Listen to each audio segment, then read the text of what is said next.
केंद्रीय सूचना प्रसारण, मत्स्यिकी, पशुपालन और डेयरी राज्य मंत्री डॉक्टर एल मुरुगन ने हाल ही में द्वीप समूह का 3 दिवसीय दौरा किया। अपने दौरे के पहले दिन उन्होंने गाराचरमा में निर्माणाधीन बहुविशेषज्ञ 155 बिस्तरों वाले जिला अस्पताल के विकास कार्य का जायजा लिया। इस अस्पताल के पहले चरण का अधिकतर कार्य पूरा हो चुका है और मशीनों की स्थापना के बाद इस वर्ष के अंत तक इसके शुरू होने की संभावना है। केंद्रीय राज्य मंत्री ने अस्पताल के शेष कार्यों में तेजी लाने और इसे समय से पूर्व शुरू करने को कहा ताकि आसपास के लोगों को बेहतर स्वास्थ्य सुविधाएं प्राप्त हो सके। अपने दौरे के दूसरे दिन केंद्रीय राज्य मंत्री अंतर्राष्ट्रीय योग दिवस के मुख्य कार्यक्रम में शामिल हुए। यह कार्यक्रम पोर्ट ब्लेयर के गर्ल्स सीनियर सेकेंडरी स्कूल के सभागार में आयोजित हुआ।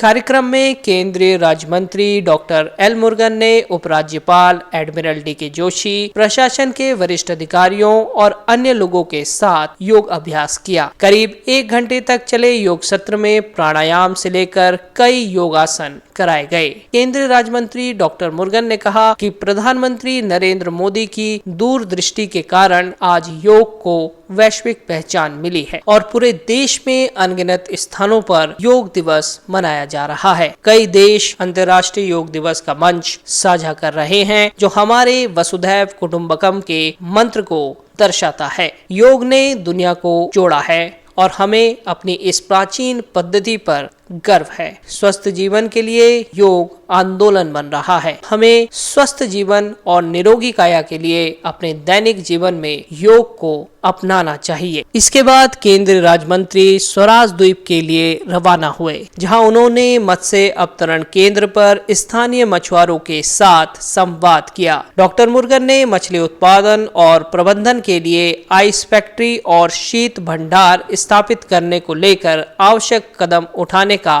आश्वासन दिया। केंद्रीय राज्य मंत्री ने श्यामनगर के सामुदायिक भवन में लाभार्थी सम्मेलन को भी संबोधित किया। अपने दौरे के आखिरी दिन केंद्रीय राज्य मंत्री ने पोर्ट ब्लेयर में प्रेस वार्ता को संबोधित करते हुए कहा कि सरकार सेवा, सुशासन और गरीब कल्याण के मूल मंत्र के साथ कार्य कर रही है ताकि विकास का लाभ देश के अंतिम छोर पर रहने वाले लोगों तक पहुंच सके। डॉक्टर मुरुगन ने कहा कि इस वर्ष का बजट अगले 25 वर्षों को ध्यान में रखकर पेश किया गया है। डिजिटल लेन देन में भारत पूरे विश्व में अग्रणी बना है। डॉक्टर मुरुगन ने कहा कि पिछले 9 वर्षों के दौरान सरकार ने आर्थिक विकास, समाज कल्याण और ढांचागत संरचनाओं के विकास पर जोर दिया है। उन्होंने कहा कि आज प्रत्यक्ष लाभ हस्तांतरण योजना के चलते करोड़ों लाभार्थियों के खाते में सीधा पैसा भेजा जाता है। यह पारदर्शिता का अच्छा उदाहरण है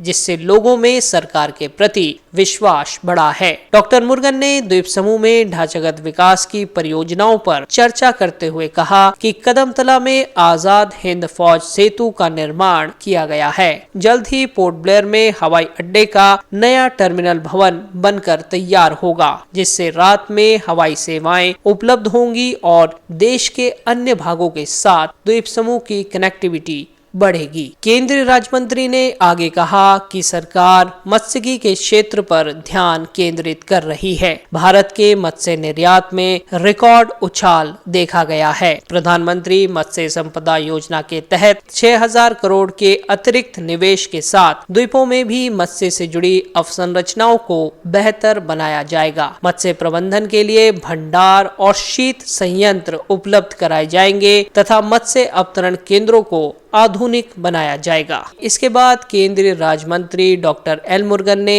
पोर्ट ब्लेयर हवाई अड्डे के निर्माणाधीन नए टर्मिनल भवन का निरीक्षण किया। उन्होंने हवाई अड्डे में उपलब्ध सुविधाओं का जायजा लिया और इसके प्रबंधन के संबंध में जानकारी हासिल की। नए टर्मिनल भवन का निर्माण लगभग 700 करोड़ रुपए की लागत से किया जा रहा है। इसका कुल क्षेत्रफल 40,000 वर्ग मीटर से अधिक का है। हवाई अड्डे में 28 check in counter, 3 boarding bridge समेत 4 कन्वेयर बेल्ट होंगी। इसका 90% से अधिक कार्य पूरा हो चुका है और यह टर्मिनल सालाना 40 40 लाख यात्रियों को संभालने में सक्षम रहेगा। द्वीप समूह का अपना 3 दिवसीय दौरा पूरा कर केंद्रीय राज्य मंत्री डॉक्टर एल मुरुगन 23 जून की सुबह दिल्ली के लिए वापस रवाना हुए।